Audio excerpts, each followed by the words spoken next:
when you shine, people don't see this. They just see you.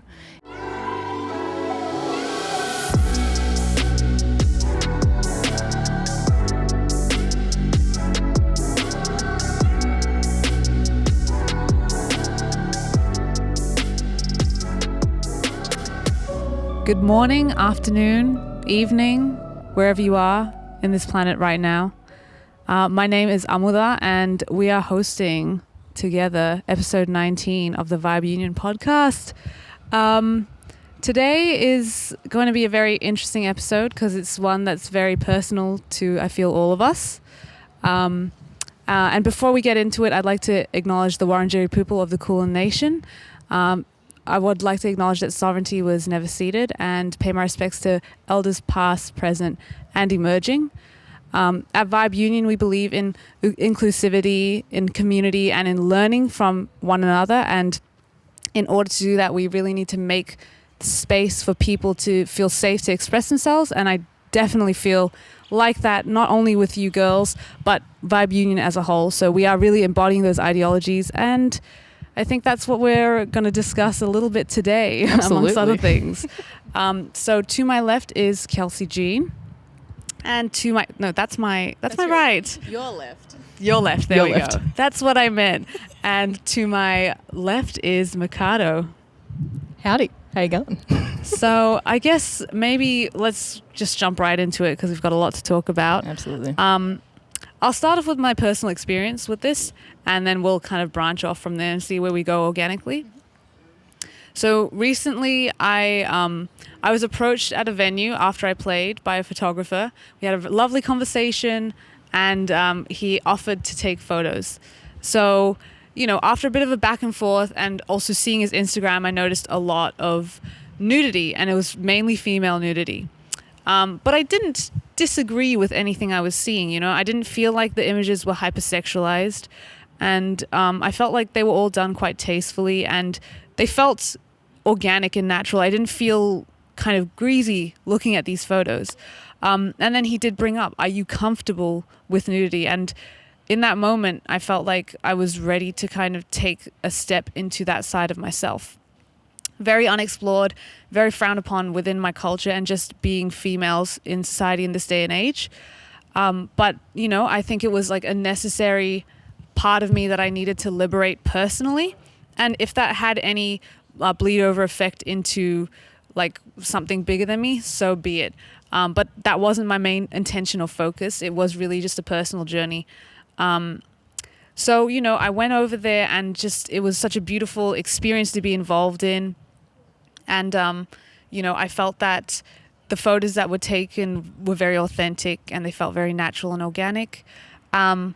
And then I was met with a lot of resistance when I presented this to my parents, because obviously they've grown up in a different time, different space, different culture. So it was quite a confronting piece of information. And I haven't been conversing with them about it because they've kind of shut me out of their lives. And I'm totally okay with it. I understand that this is part of their process and their learning, but it really got me into thinking about how people relate to their own sexuality and their own bodies. And I wanted to kind of open up the floor to you guys. Do you have any experiences or just like comments regarding? Yeah, I think that there was definitely a lot to unpack there, but in terms of just that overall idea of female imagery and sexuality, I occupy the hip-hop space for the most part, as well as R&B. So I guess those two genres aren't known always for their heralding images of women, or if they are quite focused on sexuality, or they are focused on physical assets and attributes and using that to potentially motivate or to sell, or whatever the case might be. So I think it's really interesting when we talk about destigmatizing sexuality, the human body, everything like that, because, as artists and as women and as people, ultimately we decide what we want people to see. We decide, we have creative freedom over things like that. So being comfortable with somebody is really important. Anyway, I'm sure we'll dive into that a little bit. But yeah, those are just some of my general thoughts, because I do have quite a few to jump in for opening statements. So I'm going to pass the floor to Miss Kelsey Jean. I think Yeah, the initial thoughts that I had from hearing that story was just like thinking about how comfortable we feel with our bodies, and how other people's thoughts on that can totally change that in a second. But I think it's amazing that you've been able to have this journey and like feel so comfortable in knowing that yourself, like, this is where you're It's a little bug on my ladybug. shoulder. Oh, what a little blessing. Tiny blessing showing you that you are on the right path. But I think it's such an amazing thing to continue to encourage each other to explore all sides of us. I think we can only like benefit from learning more about our bodies and our connections to them and to each other. And so, yeah, just so impressed. Beautiful. Thank you so much, Kelsey. That was very sweet of you. I think a topic that you touched on, and that kind of ties into what you were saying, is about the sexualization of females, like with regards to the music industry. And I think a big part of my motivation as well was to kind of break that a bit and just present a female within the context of art and it being a natural and organic thing rather than a very hypersexualized, out of proportion, unnatural woman, which, again, there's nothing wrong with that if someone wants to express themselves in that regard. But I think we need to find a balance of a healthy way of expressing like female nakedness so that we have all kinds of role models to actually follow. Yeah. Just on that, because that was a bit thought-provoking for me. I think the main difference that we're talking about here in terms of, you know, the female body and sexuality is that doing or performing in a way that's either for yourself or for somebody else. So for me, when it comes to, you know, maybe potentially putting on more risque outfits, like I'm a performer, I love to pull like the whole outfit together, do all that because it's fun for me. And you know, I recognize that if I, you know, take a certain image or do something in a certain way that might be perceived in a hypersexual manner, I do so with the understanding that I've done it for myself. And if anyone wants to call me out on it, like, oh, you're only doing this because rah rah rah, it's like, what? I used to be like 50 kilos, yeah, 50 kilos, 50 kilos heavier than what I am now. So my body and my image, and like my perception of my body, you know, body dysmorphia, all that good stuff, has played a big role in how I present myself. And so I think for me, the ultimate distinction that I want people to make is that sometimes people just want to get naked for themselves, show a little skin for themselves. I don't think that's necessarily a bad thing because the human body is bloody beautiful. And there are so many different forms, and we recognize and we herald certain forms over others. And the more, honestly, I feel the more exposure that we have to different kinds of bodies, and, you know, especially in the past, you know, I want to say 5-10 years, the acceptance, you know, more so of the plus size community that I was a part of for so long, and I still am kind of on the tail end a little bit. But I guess my point is that the more exposure that we have to different bodies and natural exposure, you know, soft, the idea that we've just done it because this is a piece of art and it's beautiful and it's something that we want to do, you know, I think that triumphs everything. Because the second that it becomes performative and tokenistic, that's when people, you know, that's when the interests and people's motivations behind listening to you change, or like viewing your work change. So I think there has to be an air of authenticity. What do you guys think? Oh, did you want to? Okay. We're passing the mics around. We only have 2 today. I went to hold up 3 fingers though. I just wanted to add to that, like God, now I've forgotten my point.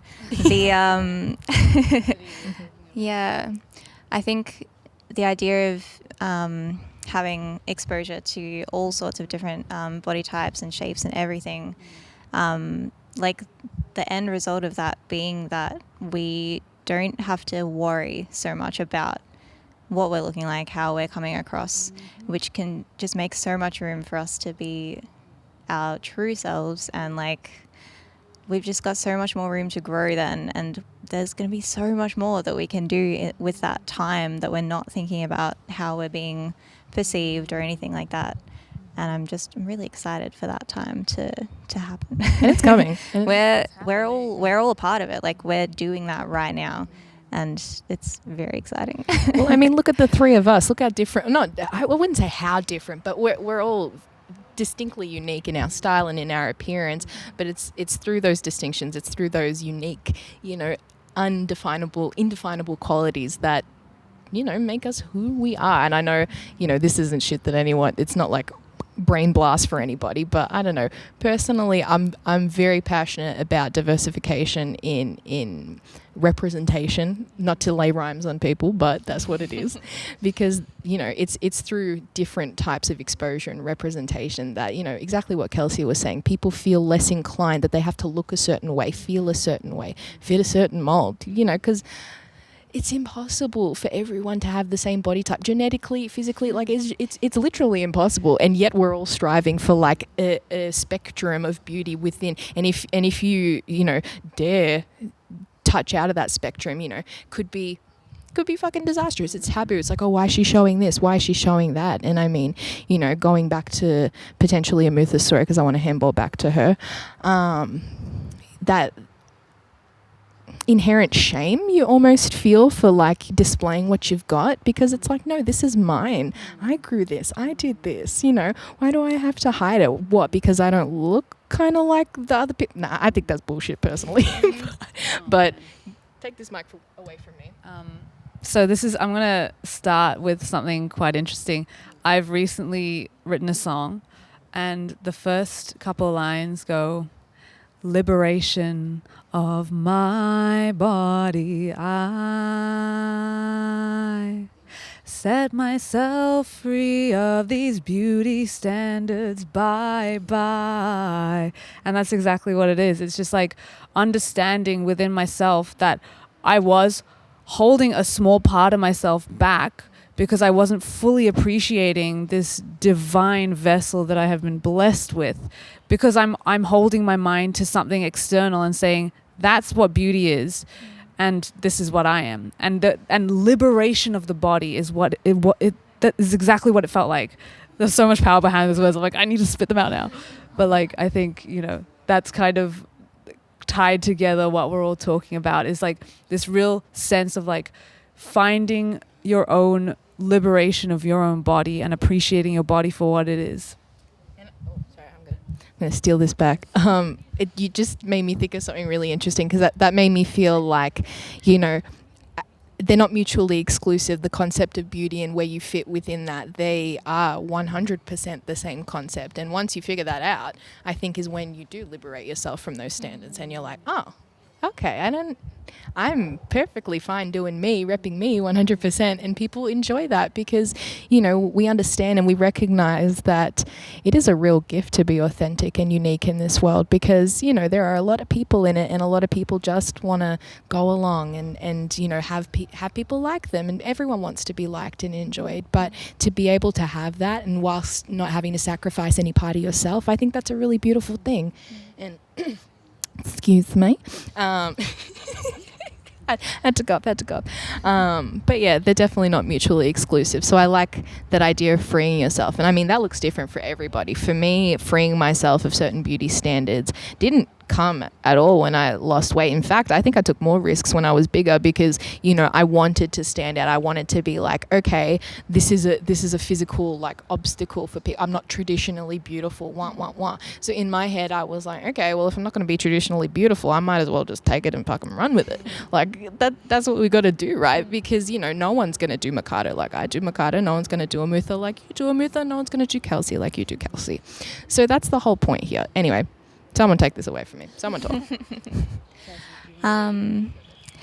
It was just making me think about, I was looking back on pictures of me from like high school and stuff, and just about, you could tell just from the way that I was like holding myself, my smile was just so not like a true smile, because I didn't really feel at home in my body. And I think, like, don't want to get too much into the puberty talk and stuff, but like it's such a ridiculous time of your life when you're going through so many changes, And that's also the time that you're most impressionable, though. And so, like, during high school, especially, I hate films when they're like all high school kids in the films, but they're all totally fully formed and like normal looking. But it can take a while to feel at home in your body because there's so much changes going on.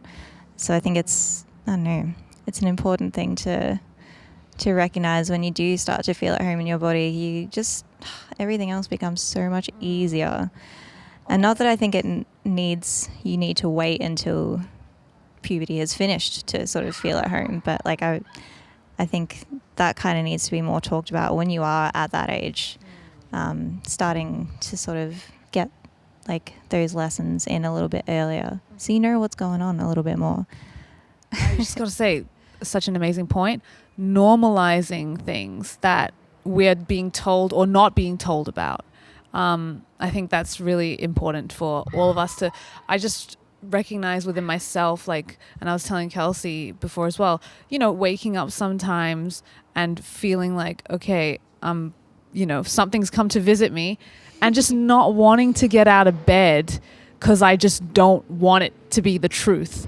And like that resistance can be so easily navigated through if from an early age, just getting a period is kind of more of a comfortable experience, more of a nurturing experience, more of a loving experience, rather than something that I have to resist because it's just this unpleasant thing that happens and it isn't spoken about.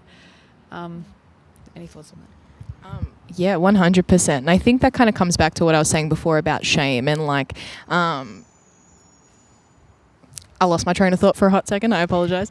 But I think, the point I was trying to make is that, especially, talking about the menstrual cycle and things like that, it's not pretty talk. People don't like it. It makes people uncomfortable. There's a word for it where like people get uncomfortable by like the idea of fluids like outside of the body. That's why people faint at the sight of blood, vomit, etc. I know I'm in one of those camps. I'm not going to tell you which one. Guess in the comments. But it's like, especially with men, because the second you go, oh yeah, like I'm cramping or something like that, like, oh, you have your period, or like it becomes a big thing. And it's, I think even destigmatizing a lot of the talk around periods and starting the conversation earlier and being like, you know what, this is actually a very natural process. It means that your body is very healthy. Well, not very healthy, but you know what I mean? Like, it means that your reproductive system is healthy. Like, all of the things that it actually means. It's not like, oh, just because I get my period, it means that I'm not pregnant. Like, that's kind of what it becomes. And, especially those days when we are feeling that kind of way, you don't feel yourself, you don't feel pretty, you feel a bit bloated, you feel a bit ugly, but why do we? And I mean, besides physical discomfort and pain, it's just, it almost feels like you can't talk about it to anyone, even though we're all going through it pretty regularly. So especially like I find a certain comfortability around women, but when it comes to men, like I keep the conversation very brief. Like, yeah, I'm on my period, but it's fine. Like, I just like, I've got painkillers, like I'm good, because you almost don't want to make them uncomfortable by the notion of them even remotely imagining that blood is coming out of you somewhere. Like, what, do I think it's weird that guys have nocturnal emissions? No, it's a natural you know what I mean? Like, what, ultimately there are differences, but what is the difference really? Absolutely. And it's just that like overall talk that we have around it. And I think, oh yeah, sorry, I'm just mic. No, that's cool. I do have something to say, but it's kind of, I'm switching it up a little bit. 100%. Yeah. No, that's all I really wanted to say about shame, because I find people get weirded out. Yeah. They get so weirded out. It definitely needs to be said. I think like normalizing what a girl goes through during that time, and obviously guys have the exact same problems, and I think that's one thing I did want to stress during this podcast is, even though there is a bit more of a female focus, I do want to acknowledge that there are problems that men go through in equal ways, and like we want to be able to address those as well. So hopefully you can just feel the fundamentals of what we're experiencing and relate to it within your own life. Like, we're trying to change everyone, not just the female population. So what I'd like to switch it up to is this idea of intention. And I think, we have touched on it, but I'd like to go further into it just to get your perspectives about it. I feel that we've spoken about how like sexualization happens in the music industry, and I think a driving force behind it could be, like my intention is I know that this gives me this certain kind of validation or this certain kind of money, so I'd like to go towards that. And on the other hand, I'll say, well, I'm helping this person create something beautiful and the message is bigger than myself, so I'd like to partake in that. Now I'm going to ask you something a bit controversial. Is there a wrong way to go about it? A wrong way to go about your intention, like what you're actually trying to achieve. You mean like specifically through the lens of sexuality, like as we've spoken about it? Yeah. If you want to broaden it out, you can. Oh yeah, of course. Well, I don't think the simple answer, no, probably.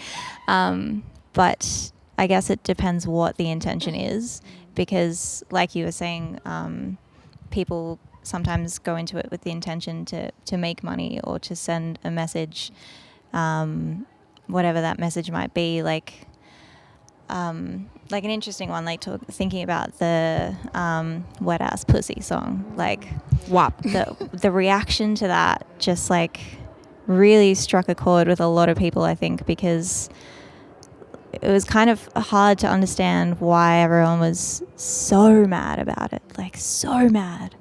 People were trying to cancel everything, and not the most explicit song, by the way, that ever existed. No. And so that's a good example. I think like there are times maybe that people go into something with the intention to kind of shake things up, create a bit of controversy. And I think it's more the response to it that we should be sort of thinking about rather than the intention. Oh, the intention's important, but I mean, I don't think there's a wrong way to go about doing it, but I think the way that we respond to things needs to be more of a response than a reaction, and it needs to be discussed rather than immediately judged and shut down. You actually adjusted my opinion on that, because I was going to say, yes, there is definitely a wrong way to go about it, but I suppose that is all a matter of opinion. That's my response to it. Just to cap off that like whole the WAP conversation is that, for me, I don't see it necessarily. I mean, some people can view it as a cash grab, this, that, whatever. I know everyone's got opinions on WAP, and we've talked about it on the podcast before. But I think in that instance, Cardi B in her past, like, she was an exotic dancer, this, that, the other. Like, it doesn't feel to me like if that was the experience I had, I'd probably write a song about like how good my pussy was. Like, I'm not going to lie. But I think it is very important what Kelsey said in terms of managing our response to certain things, because people get unnecessarily mad and upset, and honestly it's not really any of their business for certain things. I mean, you can argue that WAP, obviously because of its popularity, this, that, the other, it has this effect on this population, or it's not a good role model for young women, whatever you want to say. But I think as artists, we have to respect freedom of creativity and expression. And whilst we can obviously have opinions about it, I know there's certain ways that I don't like people to express it. To me, it feels more tokenistic. If it's, for example, a music video led by a dude with exotic dancers in the background versus them being the focus, them being the main call of the song, main call of the music video, whatever, because the purpose is then to shine a light. The intention is to shine a light, to showcase, instead of like, look at the props I have swinging their ass in the back. Like that's not what I'm about personally. But I think there is also a differentiation we can make with conscious and subconscious intention, because whilst WAP as an example might have been the end result, I think say an independent artist made a similar song like that, the intention might not always be, oh, if I do this, if I have this body, this, that, the other, I will get this result. Like, I will make money off of this song, or I will get views, I will get streams, I'll get more followers, what have you. So I think there's definitely something to be said about conscious versus subconscious, because you very much can have that intention, or you can be like, oh, this is what other people are doing. You don't put that much thought and intention perhaps as we have here, you know what I mean? So for me, I know that there has been a concerted effort in the past to look, sexy for a certain performance or a video. Like, my last the dogs are going off. Sorry, guys. But, you know, I have a particular song called HBIC, stands for Head Bitch in Charge. And because of that, Banging tune. and we might come back to that as a conversation because there's a lot of matriarchal, like female forward lyrics in that particular one.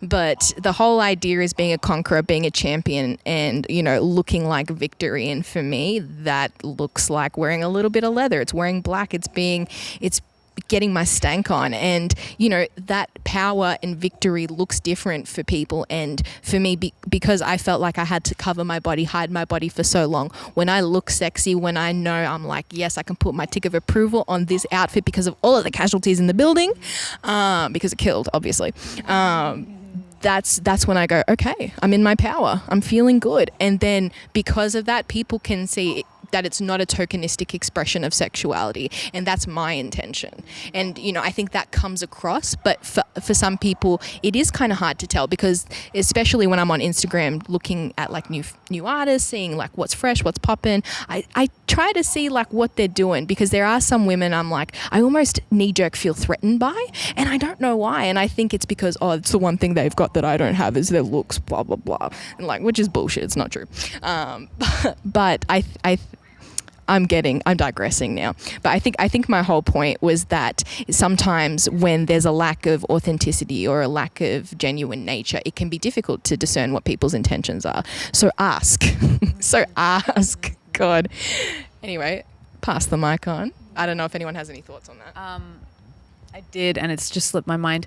But I do really appreciate everything you've just said, regarding, like, you know, where that intention is coming from, whether it's coming from maybe insecurity, or maybe it's coming from an elevated space. It doesn't matter. I think that, like, just having all that female representation in all of its different forms, rather than just in one form, which is like almost like seeing a female as an object. I think, like, you know, we're kind of past that phase of like wanting to be represented in that regard. Well, I know I personally am. I'm sure these ladies are too. So I think for me, like, just doing this within myself was like, I'm taking a step in a direction of what I want to see outside of myself, which is like female representation of every regard. Do you guys have any thoughts, remarks? I did, and it also slipped my mind. That's how we're doing today. A little bit like, ooh, today. Because of the change of scenery. And that's it. What were you saying, man? I thought on that. Thank you. God damn it! It must be the mic every time. You came for a podcast where we all forget what we were going to say. Just jog my memory. What your last? Talking about the intention. So basically, like, whether it's coming from insecurity or not, it doesn't matter, because we are now allowed to, like, watch these people and decide who we want to embody, in a sense, like what values we want to embody. 100%. And I think content has evolved enough where, you know, we've been on social media for a while. I think we're past surface level bullshit. I think most people, especially in a post-COVID world, have a craving for artisans and like, you know, think about all the local gigs I know that we've been going to lately. Not that we wouldn't be going to them, but I think not being able to for so long, for example, we see like a massive upswing. I think, you know, intention, subconscious, conscious, you know, at the forefront, at the back. Representation is important, but I don't feel like I need to see someone who looks like me in a bikini busting ass, like on a cover or something, because that's not something that I personally need. But I'm not going to sit here and say that someone else who looks like me doesn't need that. So I think it's important just to have it there. I think especially, you know, think about superheroes and comic book heroes and things like that. You have a really diverse range of powers and skills and abilities, and, you know, they have all of these wicked outfits. I'm talking specifically about male superheroes, not to say that the outfits can't be ridiculous in both scenarios. But for example, you know, all of them have this like athletic kind of build, and, you know, the women all also have an athletic build, long legs, you know, they all have boob plates because weapons wouldn't just valley in the middle. Anyway, I have opinions, clearly. but my point is that for me, the representation where it counts also means something, because yes, to have different types of people doing a various cornucopia of things is very, very important. But for me, I just want to see representation of substance more than anything, because I want to see people who look like me doing things that matter, making moves that matter, being a success. And to be honest, I could kind of care less about what they look like. Like, you know, yes, they look like me. That's great. That was step one. But now, like, what's next? Because it's no use if somebody looks like me if they're not going to be delivering something that I can achieve or aspire to. I don't know if that makes sense, or if that was kind of, I feel like I kind of 360'd the conversation. Back on the superheroes just for a second though. They all have boots with heels. Who can fight in those? All I'm saying is that your foot is all the way arched and you can't actually run. Anyway, that's good for stabbing though with those exactly. heels. Just around the neck. Get them. I just wanted to bring it back to like our music sort of community for a second as well. Just of course, yeah. Thinking about the representation and like showing your true self and your substance in that way. It's always been like, music is something that I've always sort of thought about doing and wanted to do. But it wasn't until I started going to see local gigs, because like when you see things on massive shows and things, it's really hard to relate to that person.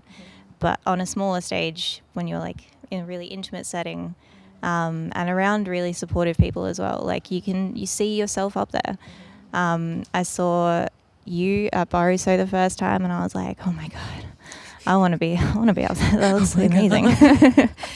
And when I heard you sing for the first time, Mikado, I was just like, damn, I want to be around these guys all the time. The three of us together. And I think the vibes that you guys all give off is like very welcoming. And I think we need to see more of that in general as well, in everywhere, but in music especially, like the difference that it makes when you're around encouraging, supporting people. And like showing their true selves, you just like immediately want to do the same thing. And it's been so cool to see how much, like, I feel way more connected to the whole kind of music community now that I've been out to gigs and met people and like see what they do on stage. And yeah, I don't know, it's so beautiful. There's not much like it, I will say. I think one of my favorite things is just making friends at gigs, because the people there are ready to have a good time. And the one thing I found, whether I was bigger, whether I am what I am now, like regardless, people for the most part have always taken me as I've wanted them to take me. And that to me is a very big blessing, because, you know, I've made a point of just very much trying to be myself, and on stage making jokes, having a laugh. Like, it's not that big of a deal. Like, we're gigging, yes, we might be getting paid, maybe, but the point is that we're doing something that we love. We're doing something creative. And when you shine, people don't see this. They just see you. And I think that was kind of what helped me shift my mindset, because once you commit to being this thing, whatever it might be, in this case for me, it's music and my love and my passion for music and performance. When people see you doing your thing, that is a vision of beauty beyond what we're capable of seeing just on a day-to-day, because you see someone in their element. And when you see somebody in their element doing their thing, there's just another level of love and respect and adoration that you have for them. Because I think, there's definitely times where I see someone, I'm like before they've performed or whatever it might be, I'm like, oh yeah, they're this or they're that, whatever. And then they perform and like my opinion completely, I'm like, they're amazing, they're this, they're that. Like, you know, I have this complete fucking brainwave about it. But my point is that I'm kind of two minds. Like, yes, people can perceive you based on how you look, but that's really just step one. That's a superficial step. Like, we're fools to think that humans aren't visual creatures. We are. Like, I have eyes. They might not work very well, but I do have them. And so, like, I can see you, but when you let me in, I see you. And I think when you're able to do that, it really doesn't matter what you look like. Yeah. Oh my goodness. That was a beautiful little whatever that was. I just loved it.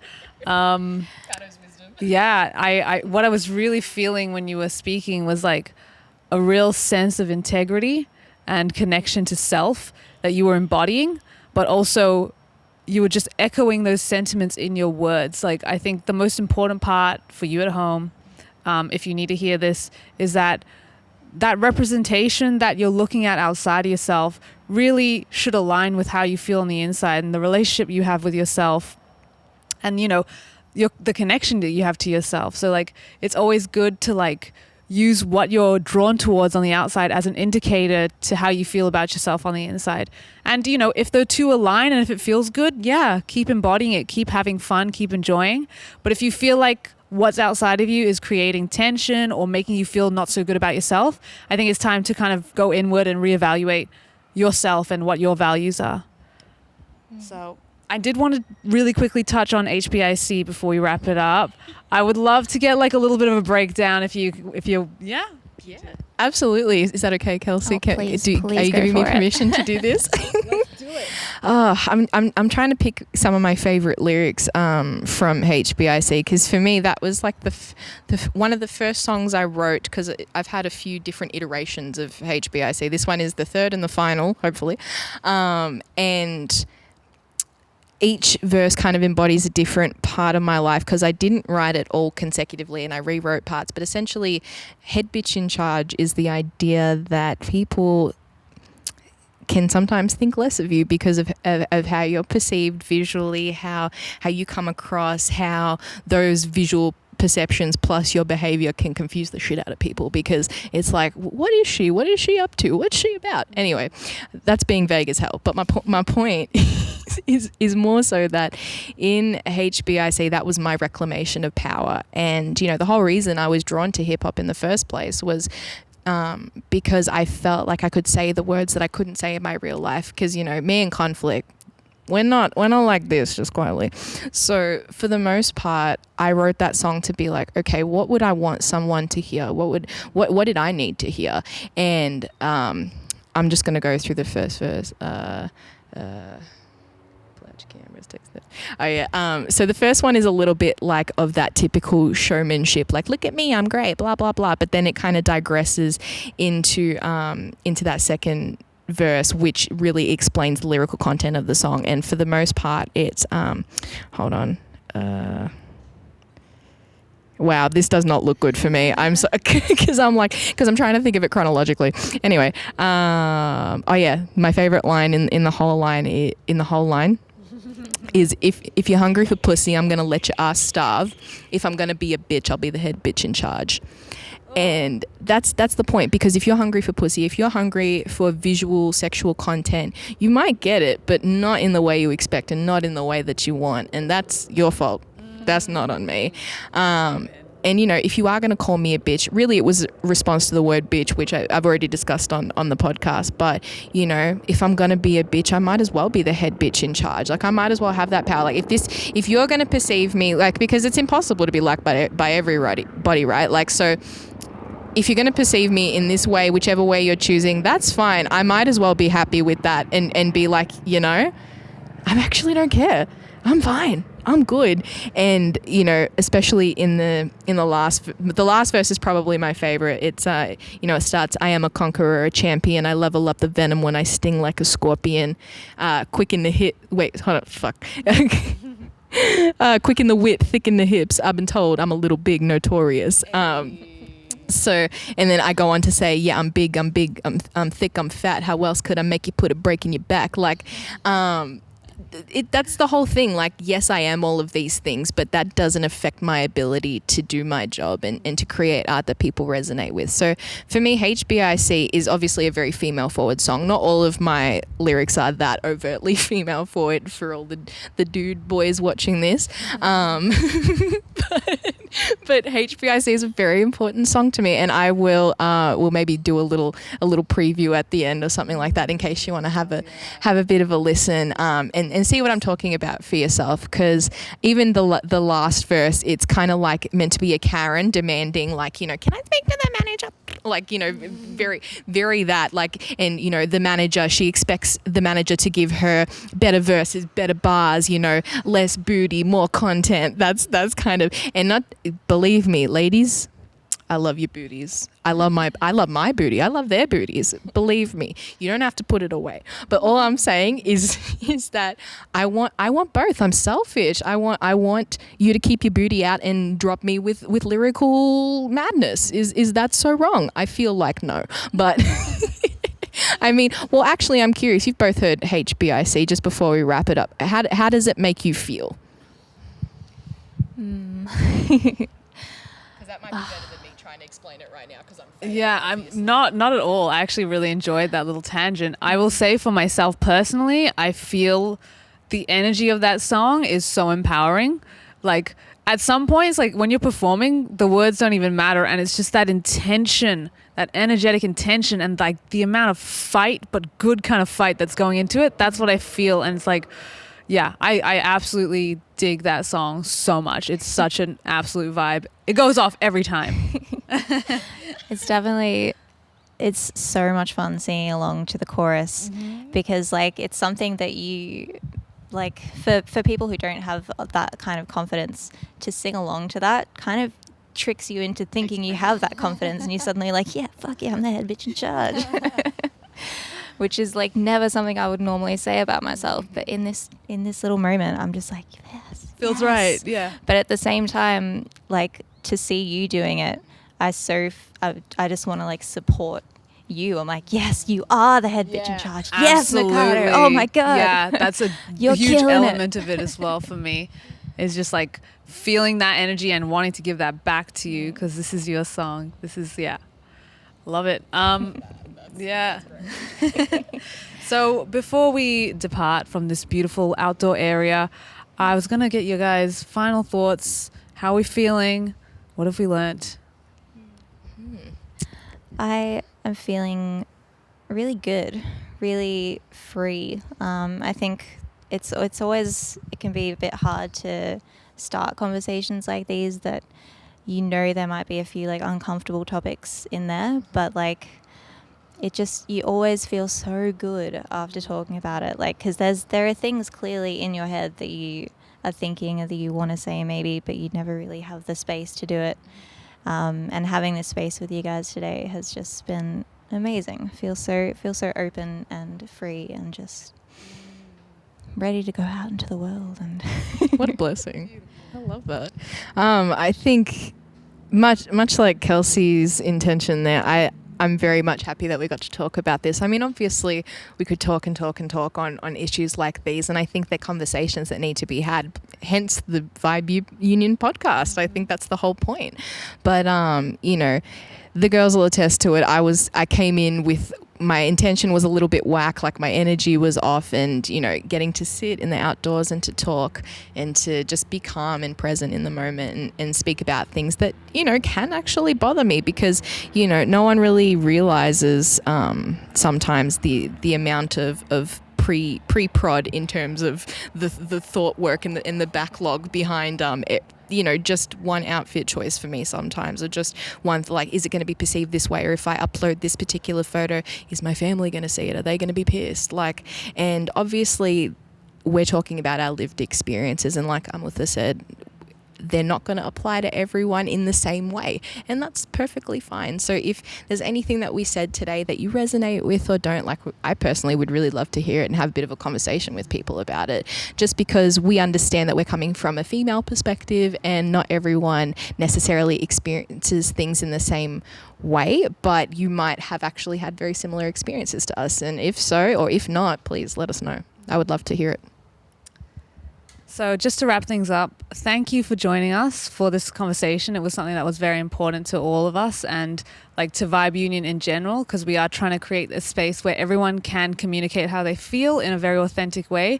And we hope to create positive change from conversations like this. So thank you both for being a part of this movement, whatever it is.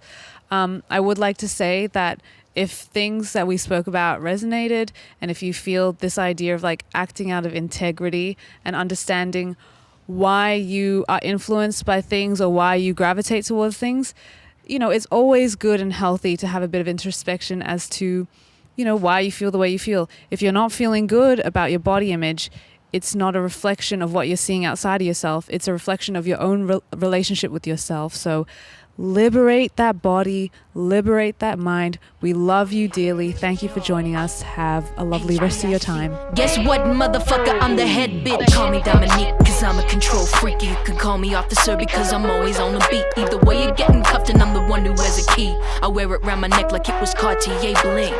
Terry bomb, bomb, bomb. Lick it up from the tip of your tongue.